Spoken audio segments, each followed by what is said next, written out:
there. See that?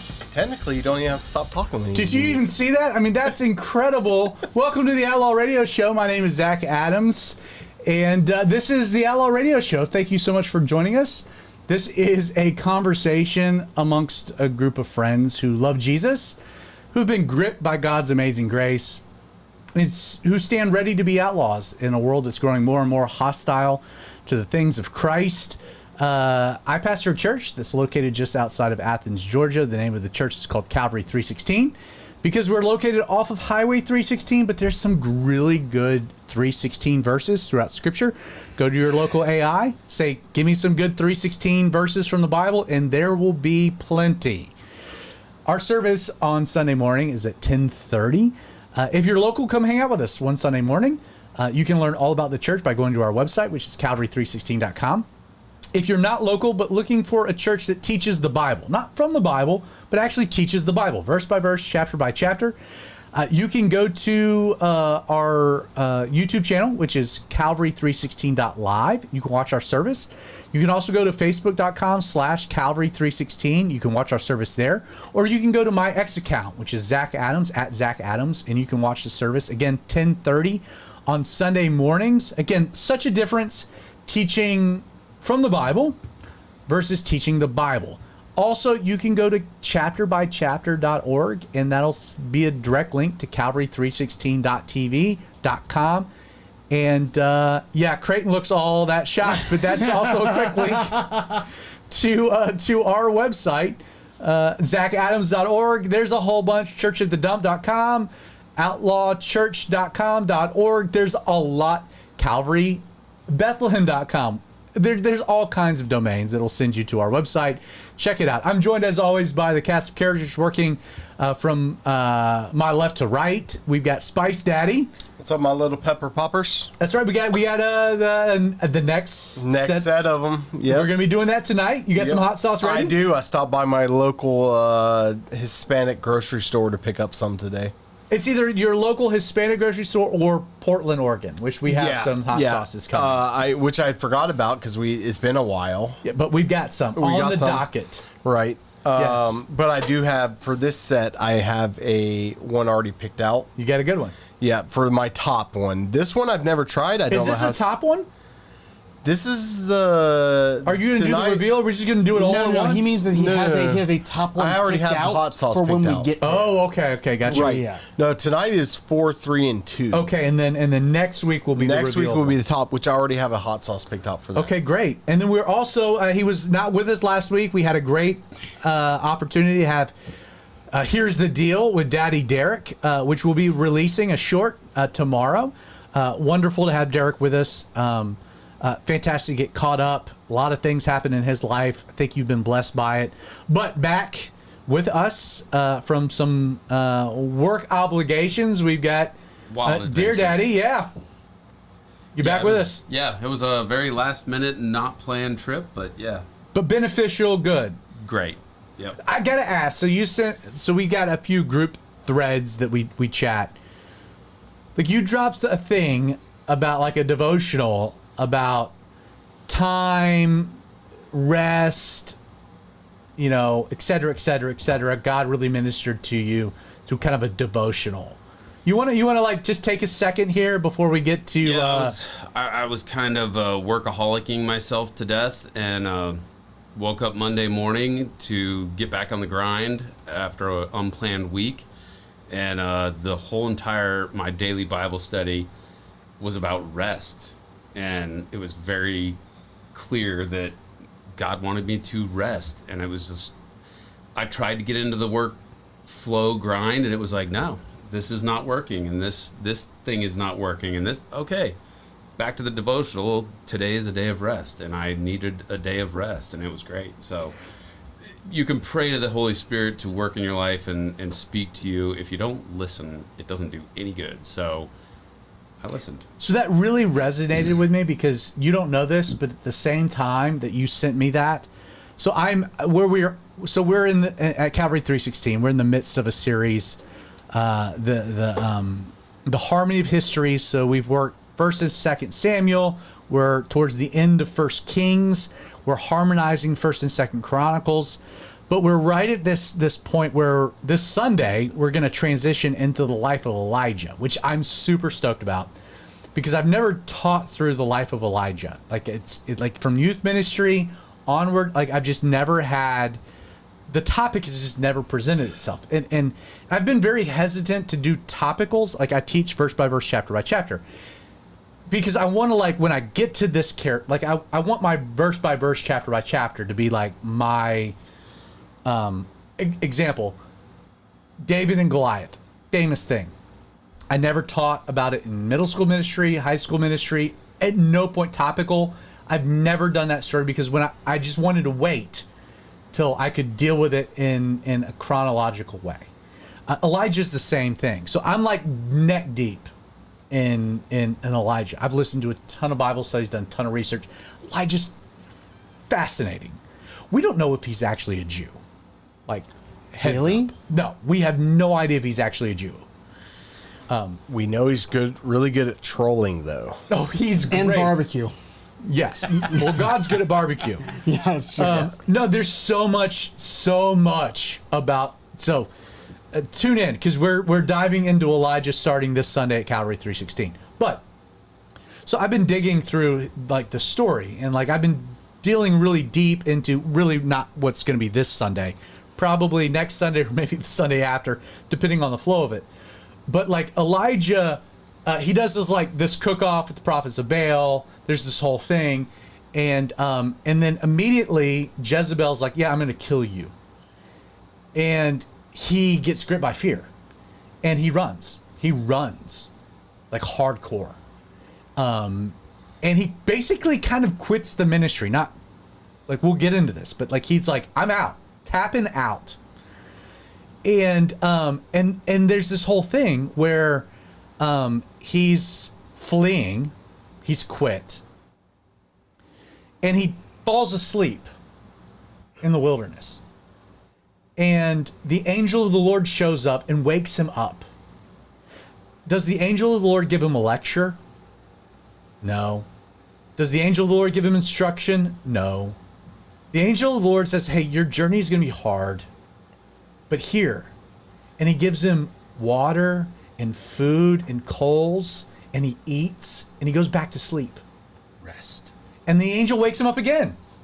It's like, the journey's gonna be hard. Eat, nourish yourself. And like there's this thing where, like, when we get like in this place of depression or we're feeling burnt out or we're at the end of our rope, like we have this gravitation to two extremes in that moment. It's like the full physiological extreme where it's like, I'm depressed, take a pill. Or the more spiritual extreme, get up, have a Bible study. You know, like it's like these two extremes. But like do something. But the first thing that God does to meet Elijah in his depression is like, hey, here's you need a really good meal. And you need to sleep. Like you need a good food, and you need to rest, and you need to sleep. And like God meets him in like his physical need before he gets to the spiritual things, which he does.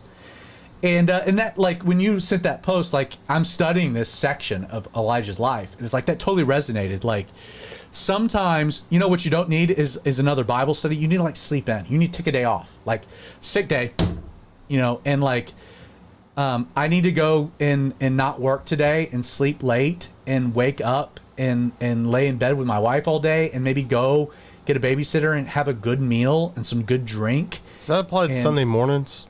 No, not Sunday morning. No, you should be at church, Justin. But like asking for a friend. Yeah, sure. But you know what I mean? Like what you were saying about rest, like the importance of rest. Like sometimes God came to Elijah, it's like, you know what you need? You need to eat, have some good drink, and then go back to bed and sleep a little while. And then we'll deal with like the other things. But like right now, the physical part of you needs to be ministered to before I minister to the spiritual part of you. And like within Christianity, like there's this spectrum of the wild spectrum of like, it's all physiological, you need to take a pill for your depression, or it's all spiritual, you need to get into another Bible study. God's like, oh gosh, you just need to sleep. You need to like take a nap. That was loud and clear for me on Monday morning. Take a nap, Go get a good steak. Either have someone cook it for you or you enjoy cooking it and like lay around with your wife, do some Netflix and chill. Just relax. We'll deal with the deeper things, but there's also the physical things. And I just that really resonated with me. So again, a little precursor to kind of where we're going with Elijah, not this Sunday because we got a lot of other things to deal with. Also joined by the man that needs no introduction, the maestro of dysfunction, Pope Creighton Vaughn. How you doing, Pope C? I am doing well. Welcome to the Outlaw Radio Show, everybody. The Outlaw Radio Show is brought to you by Get Fed Today. It is a podcast that we produce. We post 5 Bible studies from 5 different pastors every week. Check it out if you are looking to get, either you're trying to start studying the Bible and you want to know, like, what is this Elijah thing that Zach is talking about? If you are new to the faith and you don't know anything about Elijah or his wild life, because Zach and I have talked about this. One of the things that your wife hates in a Bible study is when someone mentions a story and is like, we all know the story, and then moves right along without explaining because what they're my wife talking about. didn't have a biblical background, so she's like, I don't know this. What, like, can you fill me in on it first? Right. Yes. So if that is you, if you are trying to get deeper into the Bible study, if you've grown up in church but you want to just study the Bible on your own, Get Fed Today is a great resource. Check it out. GetFedToday.com.tv.org. I think we own all of those. I'm pretty Probably. sure it's getfedtoday.com. But yes, check it out. It's great. I am Pope Creighton. I'm going to be doing an ifs this week. I think it's going to be fun. It is just one of the best things I've ever seen on Twitter. I'm very excited about it. Okay, interesting. So if you notice, just to my left, I've got a collection of books that are here. This is the Destiny's Edge series. We are good friends with Lee Stevens. It's so funny being good friends with somebody you've never actually met in real life. I have. No, I've met him in real life. Well, FaceTime doesn't. FaceTime's real life. It is. I'd like to think so. I'd like to think. Dude, we are best friends, but you know what I'm saying. No, I am. Yeah. I don't know about you. Oh, I'm not sure. I see where you're going with this. I'm not and sure it's you not gonna are. work. It's not gonna work on me. Lee and I are close. Like we're pretty Get tight. thee behind me, Satan. No, not today, Satan. That's right. Yeah. So You know who's not a part of that? Creighton. That's right. Or Vinny. Vinny's wife hasn't started reading the books to him. I actually started reading them. Did you? Yeah. During my trip, I am on chapter 13 of the Dawn of Destiny. That's further than Creighton's gotten. That's not true. Where you at? I'm on Outlaw Trigger. You're in the second book. I'm in the Okay. second book. Hey, so you started the first Don't you book. come at me Yeah. with that. Don't What do you claim think? on me, Ricky Bobby. What do you think of the first book? I've never read sci-fi, so that's new. Okay, I'm with you there. I'm with you. Like I'm trying to key into it. I'm trying No. to get hooked. No, I'm with you there. I'm excited for the second book.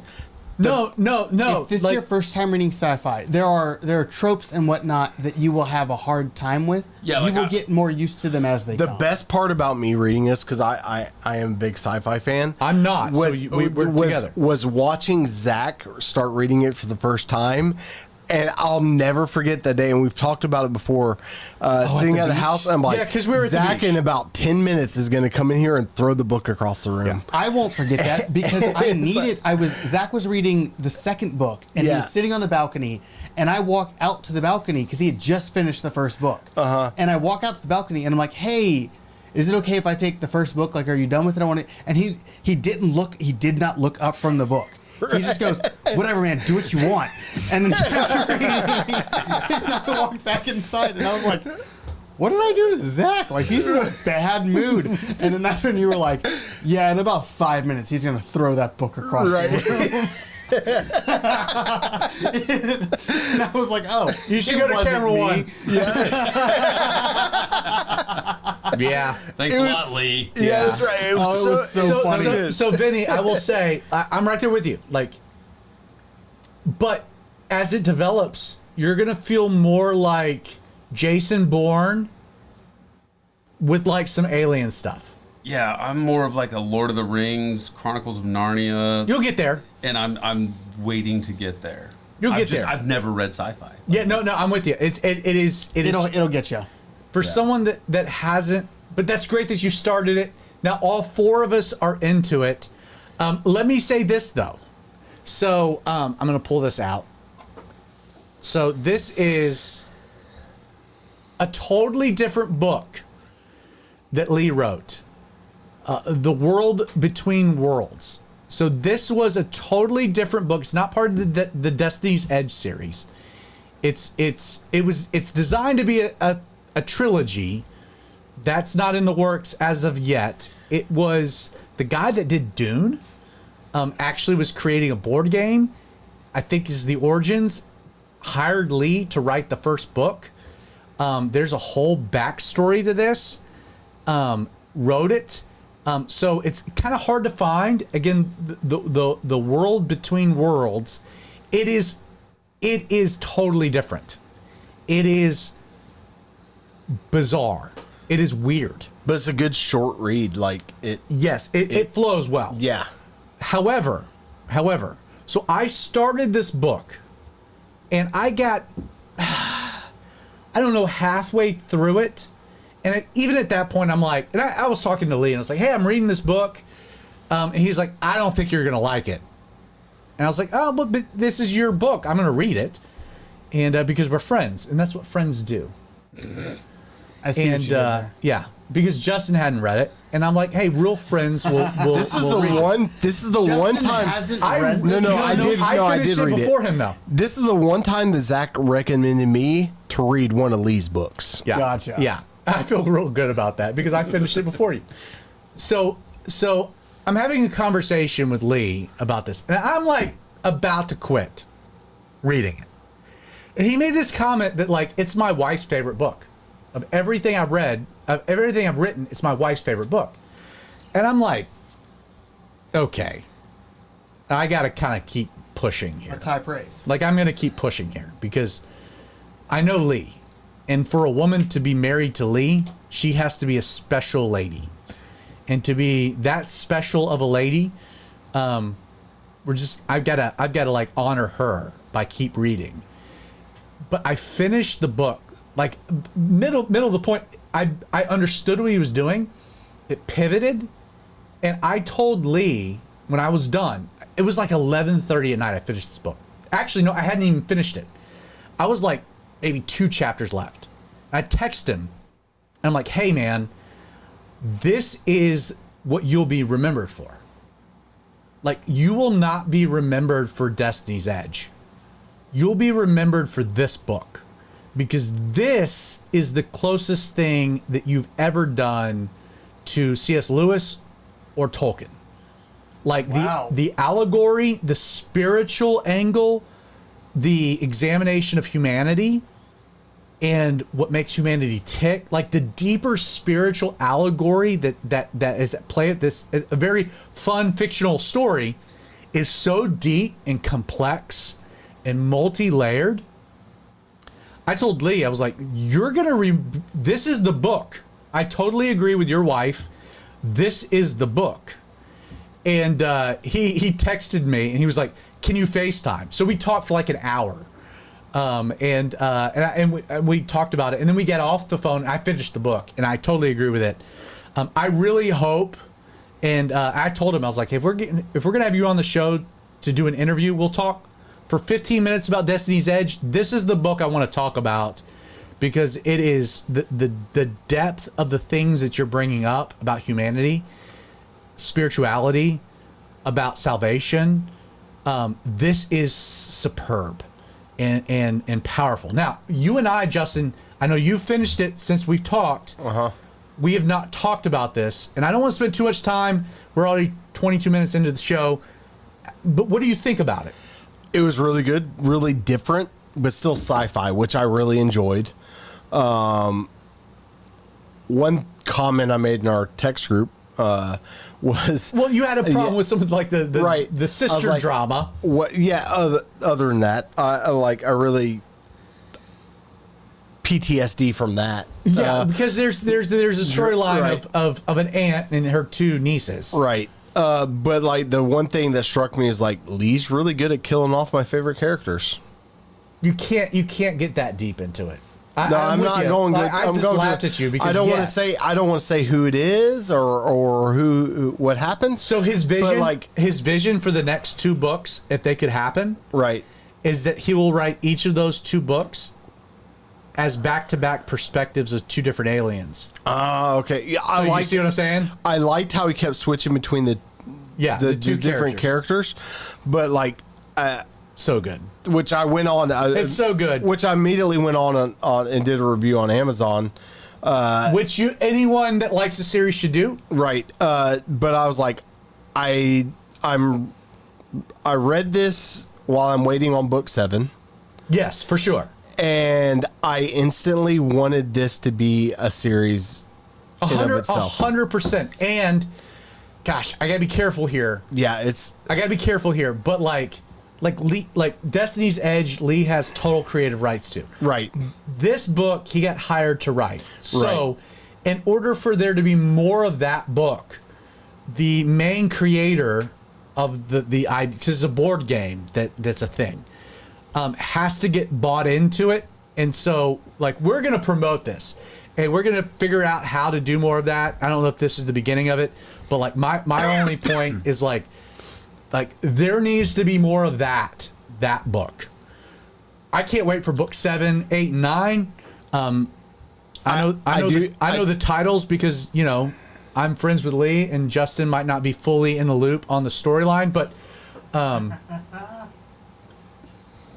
yeah. I'm so glad that this got turned around on you. No, this did. This is like a 1-year arc. Fantastic. Oh, it's This great. is like a 1-year arc. Because at the beginning of I this, should have never Justin- have introduced you to. At the beginning of this, Justin used to do that to me. Right. Still do. Oh, it's great. But Which, by the way, they're still sitting on Creighton's shelf. Yes, Right. they are. They're Probably in a box. That's not Probably true. ready to go to Goodwill. That's Right. not true. 5 of the 6 of them are in a box. Yeah. The second one is sitting on my corner table next to my chair.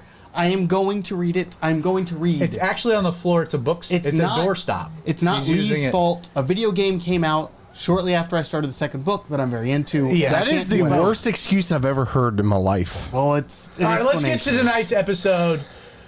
So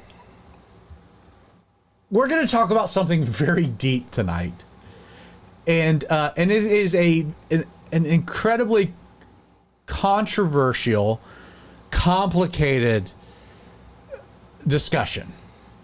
It's one that like I almost have like PTSD regarding, because like this goes back to like Bible college late night conversations amongst people. It's Calvinism, Arminianism, it's God's sovereignty, man's free will. It's the tit for tat, the complications. The way that I've described it in the past is always, it's a really fun conversation, Calvinism versus Arminianism, and it's a really annoying, stupid argument. Like, it's fun to have the conversation, it's really annoying to have the argument. Do you know how it all began? I do not. So you don't know the history behind it.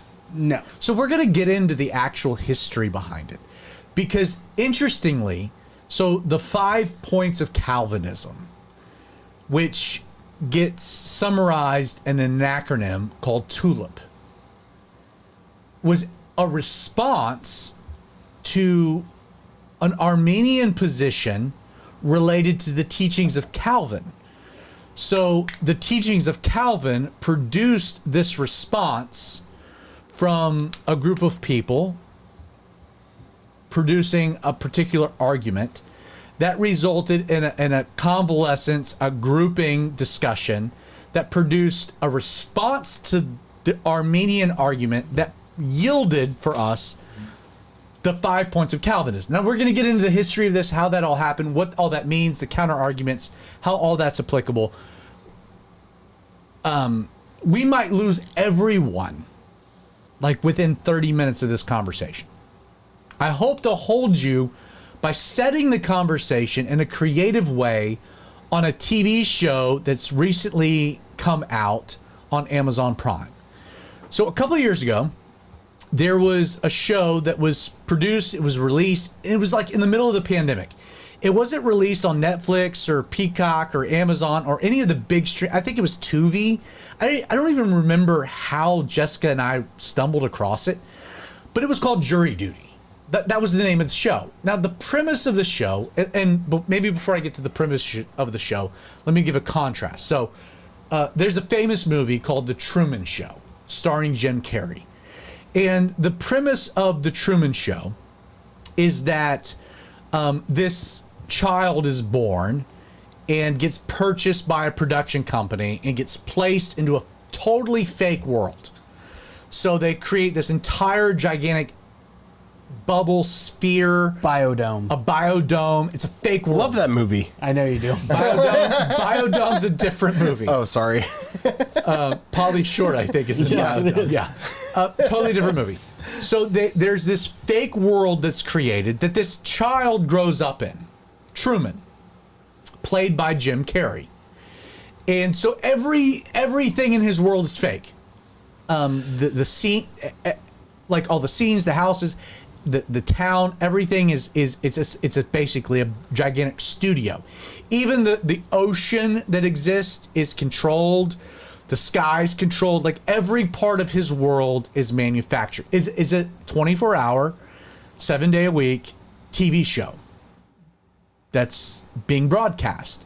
And so you can watch this kid grow up, this multi-season, continuous. All the people that he interacts with are actors. Everything. His parents, love interests, school, teachers, everyone in his world is an actor. Every place is a studio set. There are cameras everywhere that he doesn't know exists. And that's the story of The Truman Show. Now, the catch to The Truman Show is it's totally fake. Totally fake to the sense that, yeah, they're all actors. It's a totally studio set. But, like, even Truman himself, played by Jim Carrey, is played by Jim Carrey. Jim Carrey, even while he's acting superbly, is still acting. Like, deep down, like, he knows this is just a movie. So, like, he knows it's all fake. Everything is fake. And even though he's pretending that it's not fake, he still knows it's fake.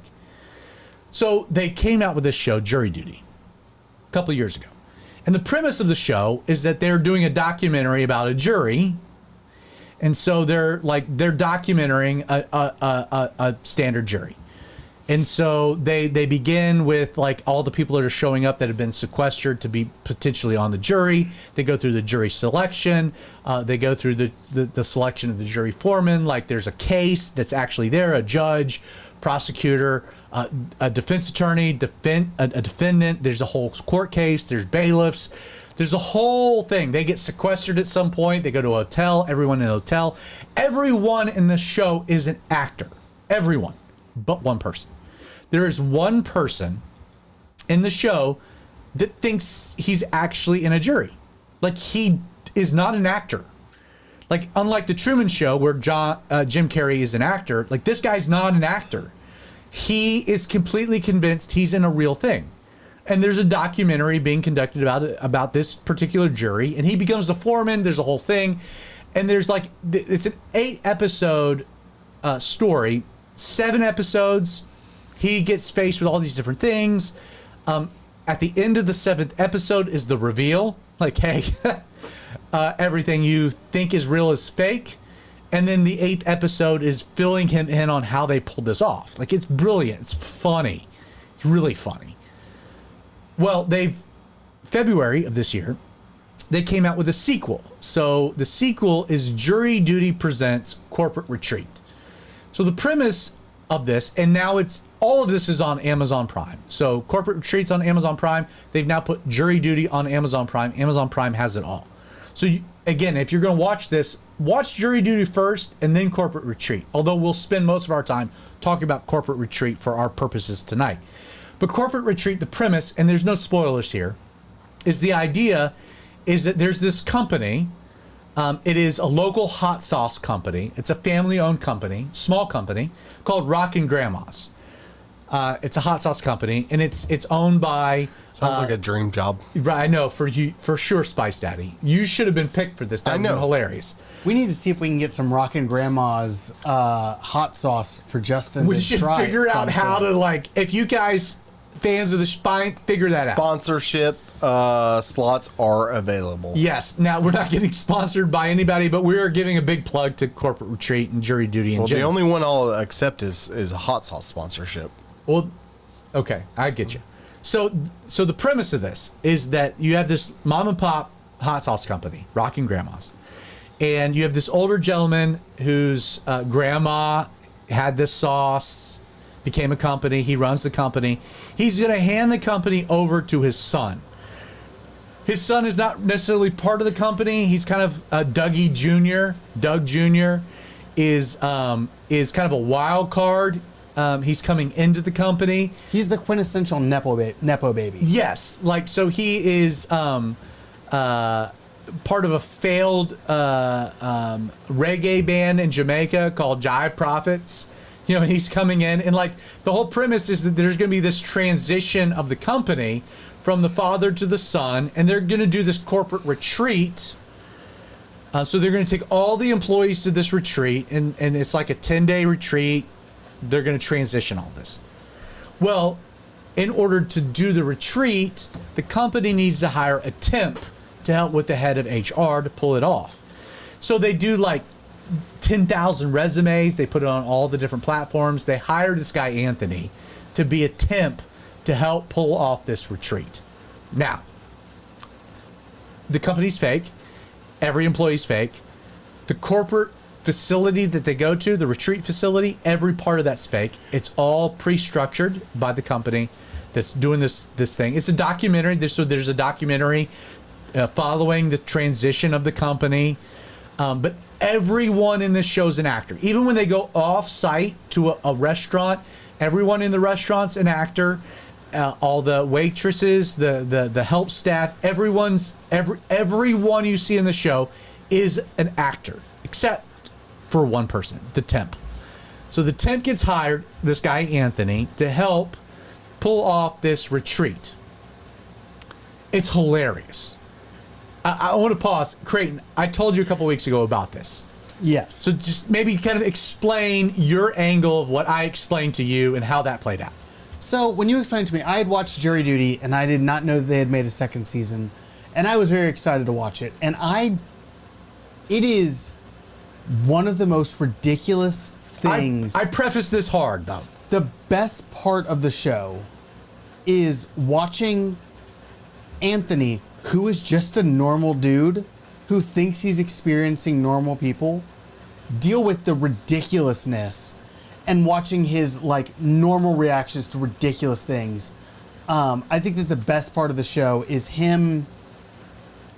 I lost what I was going to say. Is how he handled all the people involved. Yes, it's like he's such a good guy.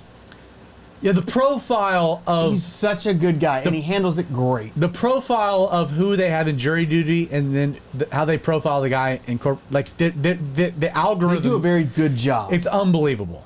So you follow Corporate Retreat, you follow Anthony dealing with all these different dynamics. Now, again, 7 episodes. At the end of the 7th episode is the reveal. Like they reveal to him what's happened. This is not an actual company. I'm not a CEO. You're in a TV show. Like it's like Truman reveal. Mm-hmm. Except for it's not Jim Carrey, an actor. It's an actual dude that's been, for the last 10 days of his life, living in a fantasy world. Completely a fantasy world, which would really question all fantasies, like or all realities moving forward. Like Inception. It is. Am I dreaming? Am I not? Yes. And then the 8th episode, again, within the framework, they explain how this all happens. Now, they've come out with like a documentary, another 8-episode documentary that's very well done, that explains how it all happened. It's all really well done. I told you up front, this was the funniest thing I've ever watched. Yes. And I think you agree with me. Like there is so the I know what I was going to say. The thing that got me is in the first episode there's a failed proposal and it goes up from there. You can't like even. That's how the show opens, with a failed proposal, and it goes up from there, and it's incredible. And you can't even believe the way he handles it, and you're like, oh, you're in trouble. Oh my god! Like every step across the way. How does he keep a straight face for half He the doesn't. show? He doesn't. He even laughs. That's There's moments. true. There's moments where he's like, "This can't even be scripted. This is crazy." How did somebody gonna write this? And it's Yeah. like they sure did. Yeah, they sure did. So, you should watch this show. This is great. But this is the bigger idea that the show illustrates. And my guess is they have no interest in this particular angle. This is not the purpose of the show. But this is just me watching something and like thinking, "Wow. This is thought-provoking."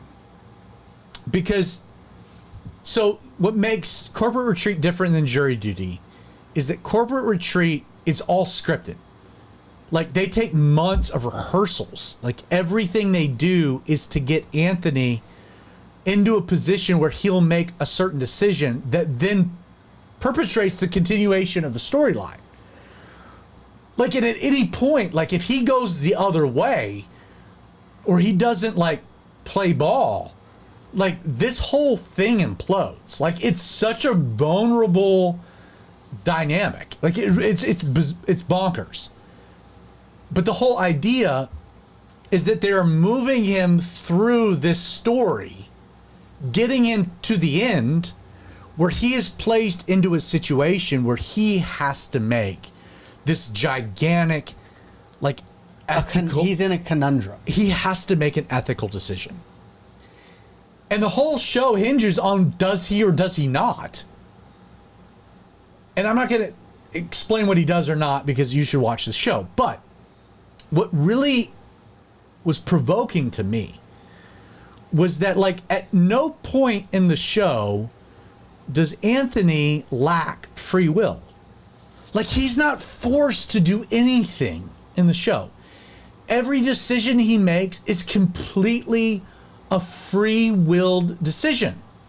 No one is forcing him, provoking it. Like he can do whatever he wants to do at any point during the show. He's not forced into anything. But when you watch the documentary behind it, there is an absolutely scripted, choreographed, deliberate plan to move him into positions where they hope he will make a decision. And they'll even say, like, there's certain things where they're like, we had no idea how he was going to get, like, how he was going to suggest we go and do A. And, like, we had, like, 3 conditions within the scripting that we were going to work our way through trying to get him there. And, like, in option 1, he's like, oh, we should go do that. And they're like, oh, well, he just, like, eliminated half the script. Because, all right, let's go do that. Like, you're right there along the lines. Like, it's bizarre. It is bizarre. And you don't feel like he's, like, a wackadoodle or Superman. Like, he's a normal guy. Like, making what you would eat. Like, I told Creighton up front, like, this is you. Like, what's the funniest part of this you did is say that you think that he's me. like if And I Creighton, can see it in certain if Creighton was situations. placed in the same dynamic, You're not supposed to give away this yet. he Bring in the camera crews. So, to me, the big existential question that the show provokes, that demands a bit of conversation, is this combination of free will and God's sovereignty, which, again, we're not introducing something controversial to Christianity. This has been a controversial thing at least to like 500 AD with Augustine. It becomes more pronounced through a controversy of Arminianism and Calvinism in the 17th century, which we'll get to. But God's sovereignty, free will, how do these things work together? And this show really does like illustrate not just the complexities of that conversation, but I think in some ways maybe illuminate a potential solution to that. So we're going to get into all that. I know that's a grand precursor. This is going to probably be a longer episode. I don't know if we'll be able to get to the ifs, but we will absolutely get to our next Pepper Poppers. So, Spice Daddy, the camera's on you. You are working that hot sauce. I am. Welcome back, my little pepper poppers, to another episode of my top 10s. of my top 10 favorite cricket. I swung by my local Mexican grocery store because I knew I could always count on them to find a good quality hot sauce for tonight's episode. I have neither tried this nor I've ever even heard of it. It is Del Molcajete. It's a habanero original salsa. A habanero original salsa. And Creighton told me to do this for an ASMR. For the old people, that just means like basically sounds on the microphone that get very satisfying. Because I mean, sounds. this is also a podcast, so they can't Right. see what's happening. So I'm now opening the bottle, which the seal has not been broken. Have you removed the little No, I plastic haven't done thing anything underneath? yet. No, I So haven't done- you're it's happening. unscrewing the top. It's happening now. You're unscrewing the top. I'll describe what's happening. That was very lackluster. Yeah. Well, Zach was talking through it. I was hoping that he would. So ASMR, for those of you who don't know, the whole idea is that you want to be quiet so you can hear. Oh, but there wasn't a small little sounds. thing. Yeah, there No, wasn't. it did make the. I was hoping to do the. You know that can't happen. It will never All right, be let's get absolutely quiet. some salsa. All right, here we go. Consumption. Habanero. I don't know how spicy. I So don't wait, know if it tastes good. your books of the Bible, favorite books of the Bible. You're Favorite going to be books of the doing Bible. what books? 4, 3, and 2. 4, 3, and 2. So we're getting close. Yep. So Recapping, number 10 was Zechariah. Zechariah, Number 9 was Jonah. 2 minor prophets, solid. Right. Number 8 was Ezekiel. We got a major prophet. 7 was Proverbs. We got a king. 7 was Judges. Or 6 was Judges. Histories. We're Pre-king. all Old Testament. Right. Yeah. 5 was Revelation. We got to New Testament, but it's a prophetic thing. Right. He goes all Old Testament in the very last book. Yeah. All right. So some hot sauce. Here we go. Cheers up. He's taking it. He's drinking it. Handed it over here. Oh, that's chunky and spicy. Oh man, no, we got a reaction. There we go. All right, let's like go up. Like here we go. We've got Worth it. Del Here, let's put the cap on that before you burn your eyes or something. I'm Molcajete, going to put that Molcajete. Molcajete. Salsa Classica Habanero Original. All right, number 4, we're going to delve Dude, more. this says extreme, high, medium, low. This is only at high, not extreme. Yeah, I wouldn't call it extreme. It's definitely Okay. got some heat. It was the appropriate level for this. The Imported next, from Mexico. That's right. Number 4. Let's get a little bit weirder. This book has some of my favorite stories in it. Some of the weirdest stories. The Book of Daniel. Dude, we just went Old Testament again. Right. Back the Book to of Daniel. Some of my favorite stories. Book of Daniel. We get the miracles that happen, the future prophecies that happen. You have a theory that maybe I'll let you explain it about. That John's actually a character in the Book of Daniel. Right.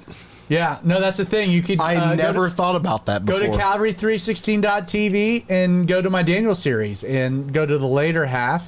So Right. the first 6 chapters are more narrative, and then you get to the last 6 chapters that are all prophetic. But there's a scene where I think John is actually a character. Right, and it totally makes sense. Yeah.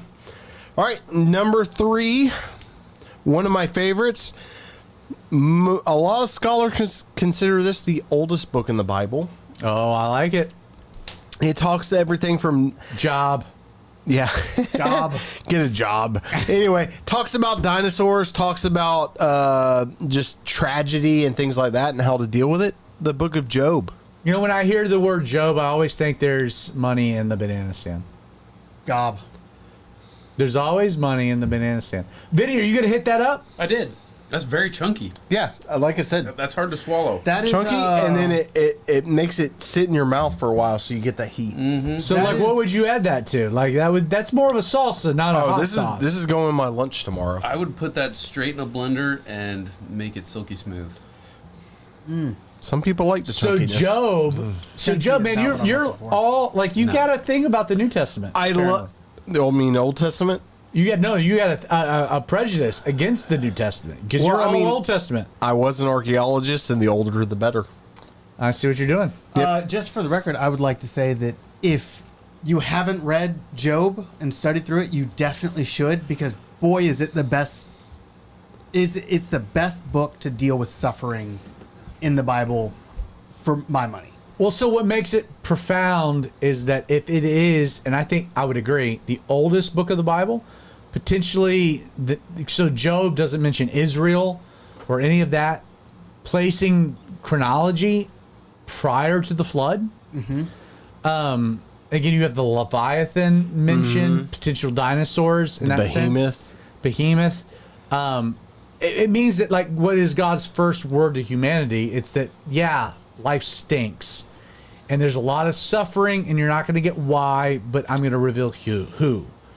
Like, it's God deals with the big question of humanity, suffering, right from the beginning. And moving into my next book, number 2, Life is Vanity.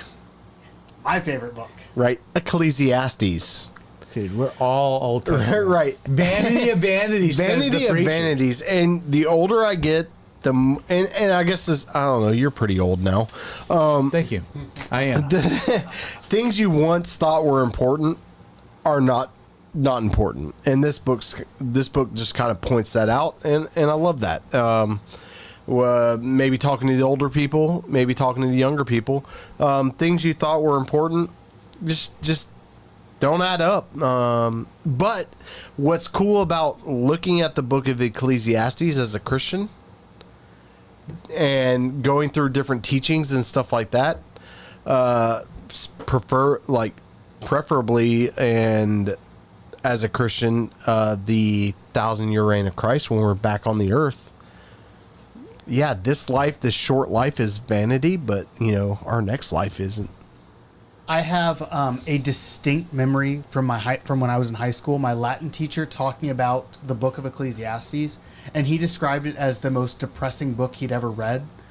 And when I read Ecclesiastes, I find it wildly uplifting, because vanity of vanity, all is vanities, everything under the sun. Right. But my hope is not in what's under the sun. My hope is what's above the sun. Right. Which is how the book concludes. It is. Right. I find it so uplifting. What's the purpose of man? Fascinating. What's the book closes? What's the purpose of man? Obey God, fear God, and obey His commandments. Right. Which is powerful. It is wildly depressing if your world is focused and is small enough to fit under the sun. So I have Justice's phone. If you didn't see number 1 coming, I don't know. I've seen number 1. I'm just gonna say, man, I think the most shocking part of this list, a little tease for next week, for the grand reveal, is that we have no gospels represented in a top 10 list. I was expecting a gospel as the. I know there's no gospels represented. In fact, the only presentation of Jesus in this list at all is the book of Revelation. And Daniel, you could argue. And Daniel, you could argue. And you know what? And Ezekiel, if you could argue. And all you of could them. argue a lot all of them you could argue. Man, you know what? We're gonna dive number 1. If you didn't see number 1 coming, Dude, you don't know me. Your top 10 list, the only New Testament book is Revelation. Okay, that's so the tease. We're gonna get out of here. We're gonna get out of here. That's the end of Pepper Poppers. Until next time, my little Pepper Poppers, come back for number 1. I'll have I hope is a really hot sauce. I picked it up at my local Jamaican. Grand reveal. Right, grand reveal, and one I've never. Hot. This is a hot take. It is. I've never had this one. I saw it at my local Jamaican restaurant, and I was like, oh, that would be the perfect hot sauce. So, there you go. Until next time. Fantastic. Vinny, do we have any social comments, anything on the interwebs? We got a couple of ladies that joined us on YouTube. The Facebook live feed has crashed, so we've recommended everybody jump over to the YouTube. Facebook live stream crashed. Yes. Yeah. I don't know why. Okay. It is isolated to Facebook. X is working. X is working. YouTube is fine. Okay, so YouTube. We will post, if you enjoy this on Facebook, we'll post it on Facebook tomorrow. You can always catch the audio on all of the podcasting platforms. We are not going to get, for the sake of time, we're not going to get to the full conversation tonight. And that's fine, because it'll carry over tomorrow. Not tomorrow, but next week. But I want to lay out here some history of this conversation. This topic, Calvinism, Arminianism, God's sovereignty, free will, it's a big topic. In fact, I've got a good friend of mine. This is like the big conversation. Like, this is the one that matters. Like, this is the one that people wrestle with. Why do people wrestle with it? Well, because of the human situation. People struggle with that dynamic of like, well, if God is in total control of everything, then I have a problem with my experiences or the experiences of the people I love. Like, how does this reconcile? Like, this is a big topic. It's why it's been debated, been wrestled with since, honestly, the formation of Christianity. It's why it's still wrestled with today. Let me preface by saying, if you're expecting some grand ultimate conclusion, this has been debated by great theologians for 2,000 years. Don't expect the Outlaw Radio Show and my pea brain to like give you the definitive answer. I do hope to provide some clarity, maybe some direction in your own study, maybe even a balanced approach. But at the same time, like, this is such a big thing that there's a reason people wrestle with it. I'm okay with that. This is not my notes, but maybe I should start here. Larger. There's an idea, like you'll hear people say that when we die, we reach the pearly gates. We'll see above the pearly gates, chosen before the foundations of the world. And you walk through and you look back to the other side and you say, whosoever wills. Like, we think that those two ideas are in contradiction. And from a humanistic standpoint, I can understand how they would be. But we're but human. God is not but human. I'm okay with the idea that there are certain things about God that I can't understand. It means that he's not me, or not relegated to pure human understanding. Now, My ways are higher than your ways. His ways are higher than my ways. I don't want a God that's illogical. Because in the beginning was the Word was with God, the Word was God. Logos, logic. God is logical. God is not going to violate the laws of non-contradiction. Just because I can't explain something doesn't mean that it's not explainable or that it necessarily contradicts itself from my perspective. There's an illustration regarding this particular conversation that you see two pieces of rope coming out of a ceiling. They look to be completely independent from each other. You pull one, the other one moves. You pull the other one moves. You don't know exactly how that works. Again, from your perspective, they appear to be two completely independent ropes. You change your perspective, you go above the ceiling, you see that there's a pulley, and it's actually the same rope. One's perspective changes how you perceive the action. Again, I understand it from a logical standpoint. My perspective is limited. Human perspective is limited. With this particular great conversation, God's sovereignty, man's free will, our perspective regarding reconciling the two things that seem to be in contradiction, from our perspective, they do, in some regards, seem contradictory, but we have to acknowledge that our perspective is limited. If you struggle with that, then you don't understand God. Again, Creighton mentioned God's ways are higher than ours. If I could explain everything about God, he wouldn't be God. He would be relegated to my understanding, which would make him me. What kind of a God would that be? That's not a cop-out. That's just an acknowledgement of a much larger idea. The Trinity plays into this. Like, I can't explain how God is three persons but one entity.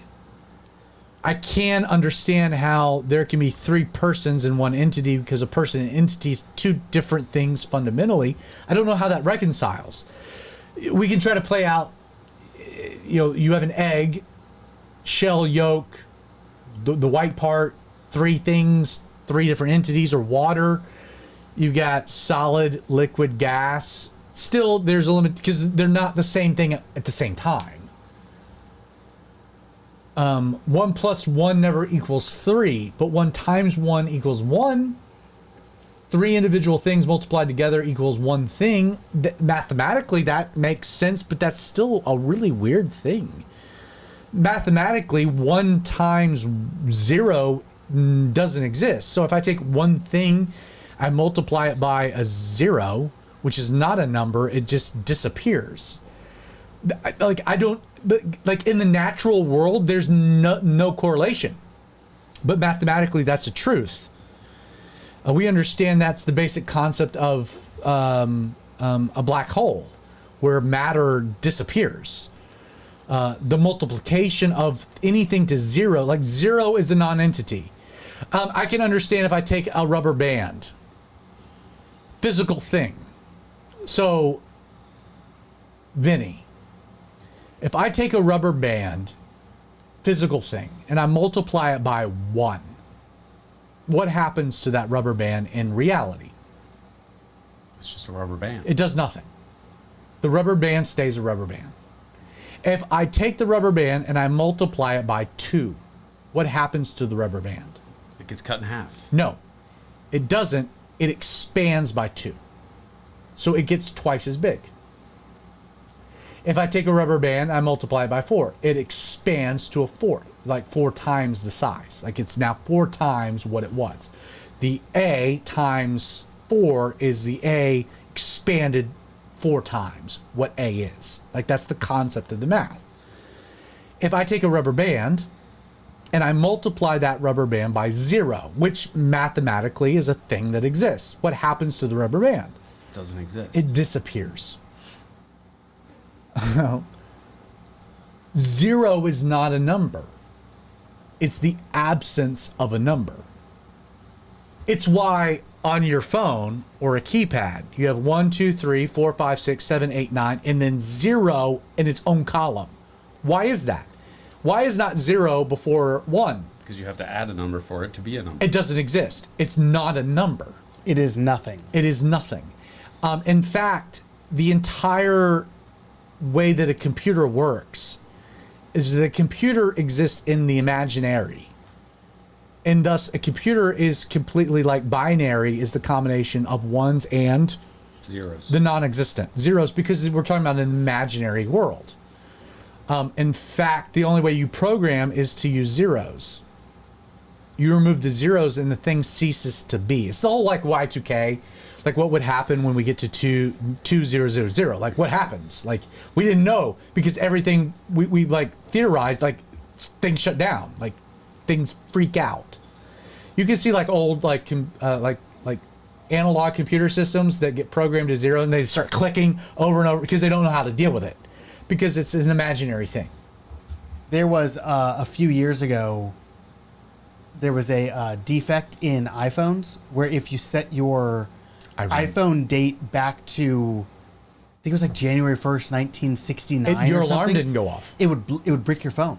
Yeah, I remember. It would break your phone because it would set the internal clock's mechanism to 0, which broke everything. I'm throwing out something. I haven't researched it, but there was a year that if you set your like on January 1 of that year, I forget what year it was because it wasn't 2000. It was with an iPhone. Everyone's alarm didn't go off. Yeah. On January 1st because the 0 got messed up. And it happens way more than you would expect. So, and that's like there's like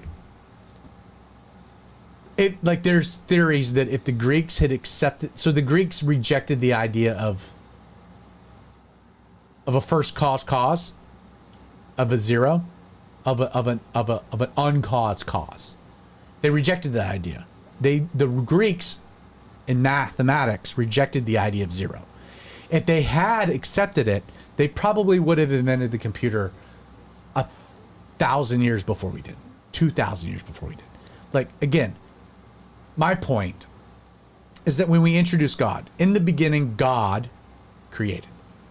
So the acknowledgement of Scripture is that before the beginning, there was this uncaused cause. The uncaused cause, the absolute. Meaning that God is an entity that transcends our rational. Like, it's huge. So when we talk about this idea of God's sovereignty, man's free will, this becomes such a complicated thing because there is an element where we have to accept the unexplainable as reality, because that's very much the nature of God. It's 9:04. I'm not even going to get to the history of Calvinism and Arminianism. In fact, I'm going to call an audible. I think maybe a good setup might be an ifs. So this whole concept that we've started, this whole idea that we've introduced, predicated upon this TV show and getting into Calvinism, Arminianism, laying the framework. We're going to end up getting to all of this next week. So grand tease, sorry. You'll have to come back and join us next week. But I want to pivot here. Go watch the show like I will. Okay, so you have some time. Ifs. Let's segue. Creighton. Okay, so if you're like me and you really enjoy science stuff, especially on Twitter, you probably would have seen this show up in the last, I don't know, week and a half, maybe 2 weeks on your Twitter feed. Let me know if you guys have seen this. It is what is probably the most detailed model of the interior of a cell that man has made as of yet. I've got it on loop right now. Unbelievable. It is single cell. So it's a cool. single cell organism. This is a single. It's not a single cell. So important. This is not necessarily a single cell organism. This is more like a single human cell. Because we are all made up of cells. This would be one of the trillion cells that make up trillions of cells in the human body. There are, I think, a short list of organelles that we're seeing right now, and I can kind of point out a couple of them. But this is basically a series of mini data points that are being created. It's to unbelievable. Make this that's unbelievable. Model. Beautiful. It's a computer generated model where they use X-ray and LiDAR and all kinds of electromagnetic spectrum microscopes. This just came out and was like groundbreaking yes, research. In like the last 2 weeks or something. Yes, I saw that. So all of these things that you're seeing are organelles, things like the nucleus, which I believe is the circular things. The circular thing in the middle, I think, is the nucleus. Which, by the way, if you're listening on the podcast, that's such it's not going to transfer well. It's a disadvantage to you. Again, you can go to X and you can find this very simply. Go to Pope Creighton. It's his X handle. You'll find a video posting of this. Yes. You can find it. You can watch this. So you're limited in your ability to see. So you should join us Wednesday nights at 8 p.m. or just go to the YouTube channel, outlawradio.live. It's a quick link. You can watch this video. It is beautiful. Like, it is amazing. It's mind-boggling. So I just want to go through some of the things that you're seeing in that video. Our cells hold a bunch of things called organelles, which just to get into the etymology of the word organelle. Put it back up there as you describe it. Yeah. So the word organelle is what we use to describe each and every one of the shapes in that, including like the kind of tannish wall. Those are called organelles, which are large protein structures. And an organelle, so it comes from the word organ, and an organ is a series of tissues that come together to form a single purpose. An organelle is a series of proteins that come together to form a single purpose. So it's like an organ, but much smaller, because we had to come up with a new word for the organs of a cell. Unbelievable. So we have things like the nucleus, which is what holds the DNA in the center of a cell. We have mitochondria, which if you were in high school in the 2000s, you know is the powerhouse of the cell. It turns glucose, which is simple sugar, into ATP. We have the endoplasmic reticulum, which are those squiggly bits. And those come in two different forms. Rough endoplasmic reticulum, which has ribosomes, which create proteins, and smooth ER, which create lipids. We have a thing called a Golgi apparatus, which turn proteins and lipids into something that is available to secrete and deliver into other organelles for when we need things. We have, again, ribosomes that make proteins, which are both in the endoplasmic reticulum and just floating around in the cell. There are vacuoles, which are these big sacs that hold things so that they can either be recycled or ejected into the space around the cell. And then a lot of cells have a thing called a flagella or cilia, which are big tails that they use for either locomotion or to move things down the track that the cell is a part of. Also, because this picture is awesome, on the outside of the cell, you'll see a bunch of bumps and ridges and protrusions. All of those are identifiers so that other cells know what that cell is. If you remember when we had the RNA quote-unquote vaccine for COVID, what it did was create one of those ridges or a series of those ridges to try to attract on the to it. outside of your cells so that your B cells would recognize that thing and then attack it when it saw it again if you came in contact with COVID. It is one of the most beautiful things I've ever seen. I think it's just so cool. The cell is so unbelievably complicated. So, I want to just talk about real quick what all is in that. You have roughly 10,000 different protein types and trillions of individual proteins. Okay, real quick. And each of your cells. Repeat those numbers. Yes, so you have around 10,000 different protein types. So different protein, 10,000. Yes, so each you don't have to explain it. I'm just made up of proteins. You have around 10,000 different protein types, which are created by the cells. You have around 1 trillion individual proteins that are then combined into the organelles and the things the organelles make and or do. And then each of the cells has certain types of proteins that it holds on to and makes so that that cell can function inside the tissue that makes up an organ that makes up your body. And how many of those exist in the human body? How many cells? Of those, the thing you're showing. That you just yes. Somewhere between 20 and 30 trillion. Right. Okay. And they are all very specifically differentiated. Like if you had a kidney cell in your brain, we call that cancer. Like that's a big problem when cells start forming in places they're not supposed to be because they don't do the same things. So some of the cells in your body are created so that they work individually, like B cells and T cells, the white blood cells in your blood. Some of them work in tandem or in concert, like your muscle cells, in which case your muscle is made up of many very long cells that all work. There are thousands or millions of them that all work together so that you can flex your arm as they all contract at once. Some of them work in support roles, like have you guys ever heard of the term of a glial cell? Like 80% or something of your brain is glial cells, which are just there to support your neurons because your neurons are just there to conduct and understand electrical signals. But they don't do any of the actual cell things like protect themselves, feed themselves, whatever. So glial cells are what we call are the white matter of your brain. The gray matter is your neurons. These are things that are just built so that they can support the cells in your brain so that you can function, but that can't support themselves. All of these things work in tandem. All of them work as this gigantic meat machine. One of the things that I found when I was doing research that I found was crazy is that given the rate at which some of your faster dying cells, things like your blood cells, your stomach cells, the rate at which your cells die off and are remade, you create and lose about your body weight in cells every 80 days, which is just insane. And none of it at all is learned behavior. Like this is all things that your body does subconsciously based on the information that is contained in your DNA.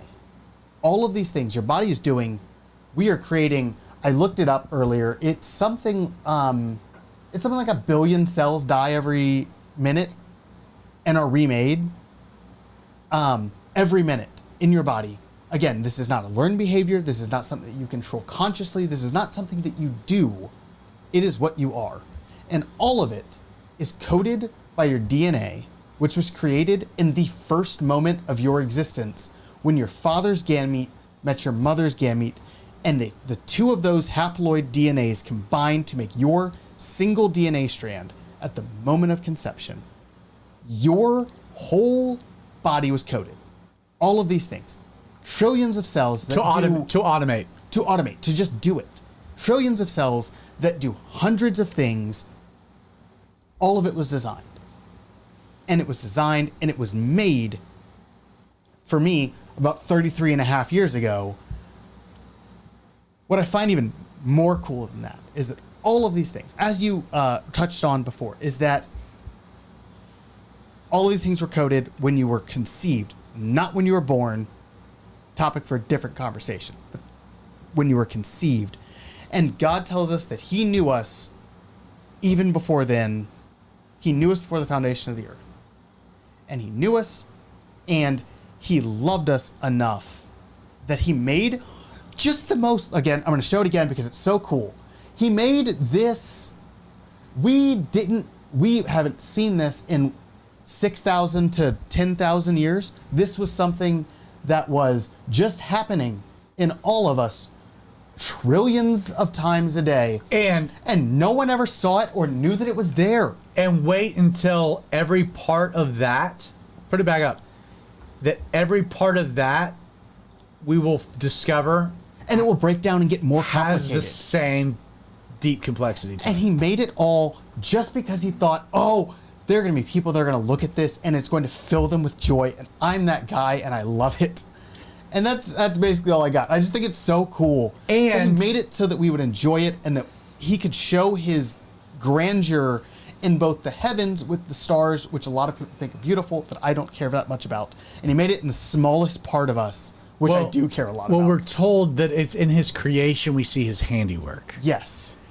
And that's where this stuff is getting nonsensical to the evolutionary perspective. Yes, it is. Where I saw this whole thing on X, it was people saying, and we really believe in evolution. It'll happen by chance? I've saw evolutionists saying, like, this is a problem.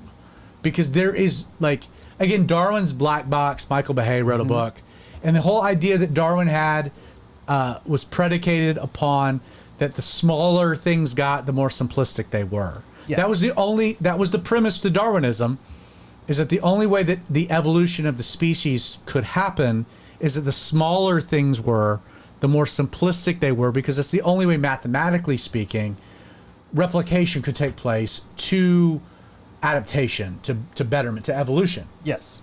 What we've absolutely discovered is that the technological increases have revealed that the smaller we're able to understand things, the more complex they are than we ever could have imagined, which completely mathematically makes the theory of evolution, honestly, just the stupidest, most illogical idea that's out there. It is, evolution as a basis for life is statistically impossible. It's not impossible. Improbable.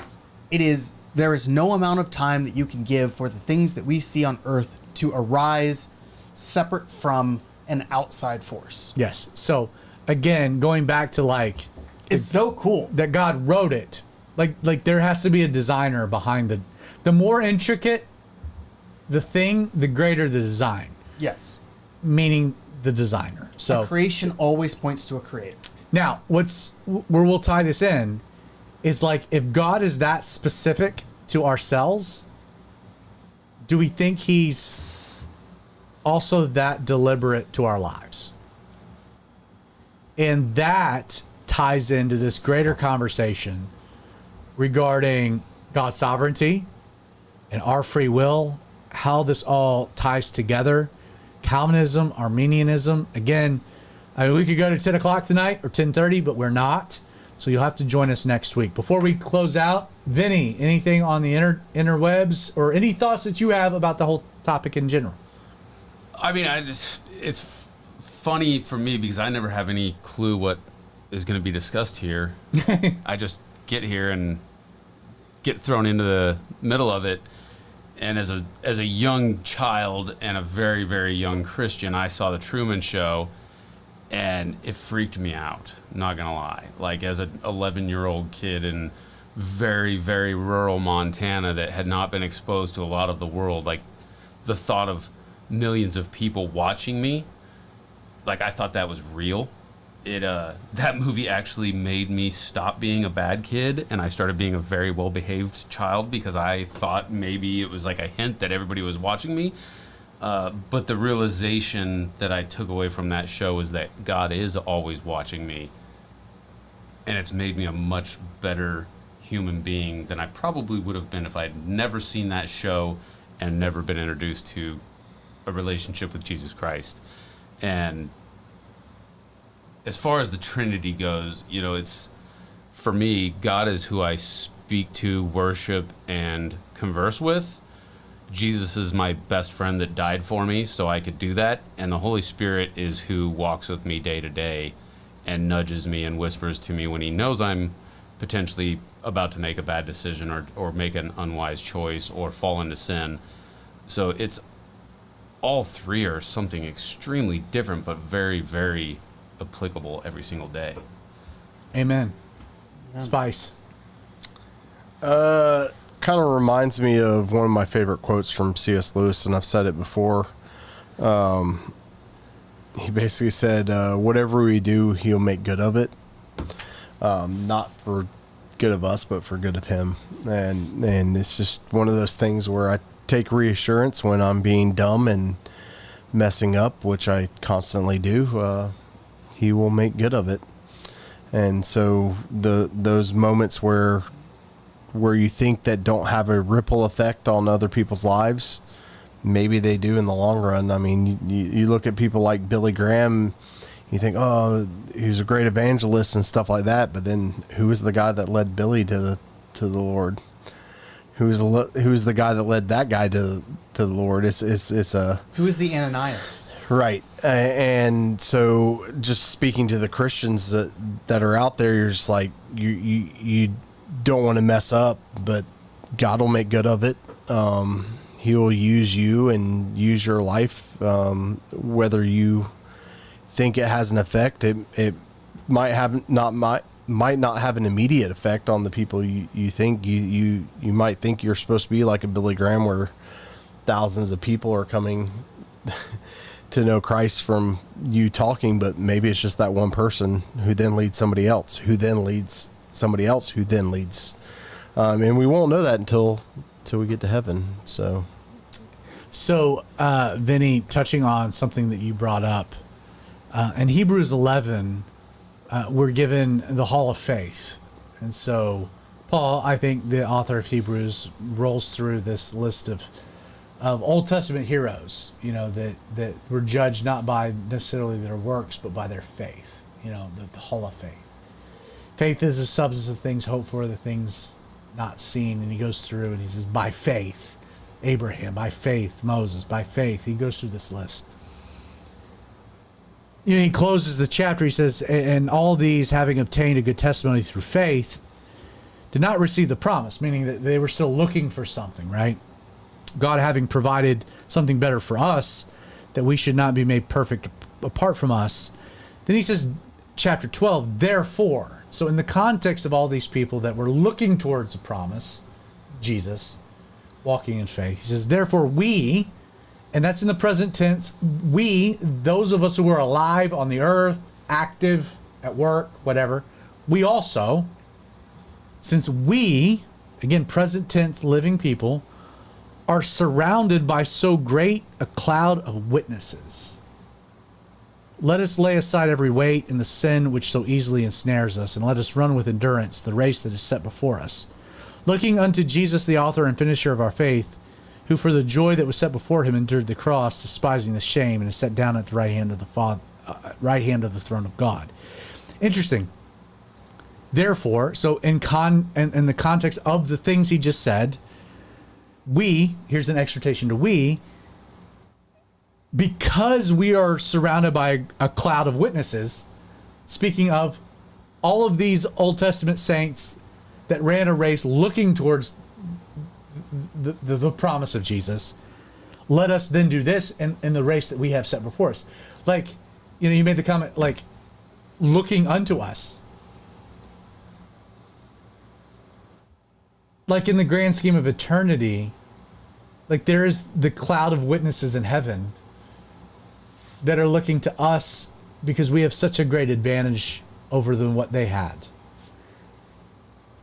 The thing about Elijah that we'll talk about on Sunday is that in James says that he's like us. And he's talking about the fervent prayer availing much. But he was a man like us. Like, you look at Elijah and you think, oh my goodness, this is Elijah. But James is like, dude, he was just a guy. He pulled up his pants one leg after the other. Like, he was just a dude. And that's the witnesses that we have. Like, the Old Testament saints are just like us. They had the same mitochondrial programming that we have, like God's ordination. And so may we walk in that concept that we've been written, we've been known, our destiny's been scripted, but we are also to walk. We're to run, endurance. We're to lay aside weight and sin, to finish well. And there's a cloud of witnesses that are looking, that are cheering on, that want to see us finish well. You know what I mean? It's just like it all ties together, right? You know what I mean? Absolutely. Pope C, any final thought? And we're Just out. that God made such a cool world, and I'm so thankful for it. And it all points to him. And it all points to him. Maybe It's it's not so all cool. vanity. Well, again, Even though it's my all second, vanity. even though it's number 2. But It's all vanity if God isn't real. Who gives a crap? Yeah. But he is real, and I do give a crap. Well, hey, man, thank you so much for joining us tonight, watching the Outlaw Radio Show.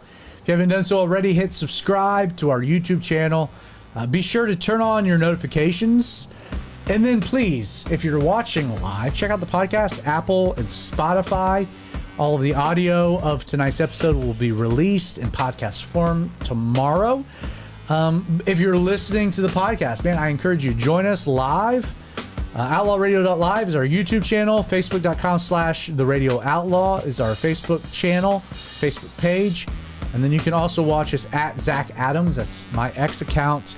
8 p.m. every Wednesday night. Hope to see you guys next Wednesday. See you soon.